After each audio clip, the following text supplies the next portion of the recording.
On a warm evening in May of 1796, at the 3.5-story brick mansion on 524 Market Street in Philadelphia, the head cook and enslaved servants prepared dinner for their owners.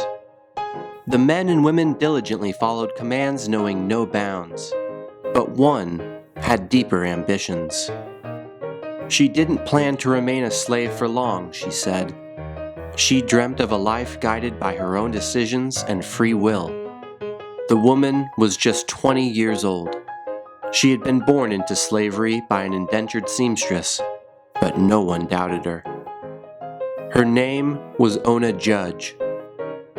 Her owner, George Washington, was already president, the first and perhaps most respected president in American history.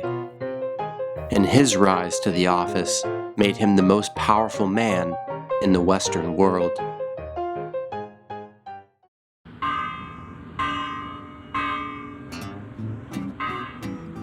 Seeking a life of freedom rather than remaining a slave under George and Martha Washington, Ona Judge escaped the executive mansion that night and boarded a ship headed to Portsmouth, New Hampshire.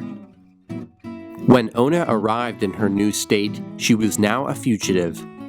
Her owner, George Washington, had recently passed the Fugitive Slave Law of 1793, allowing slave owners to cross state lines to retrieve their human property.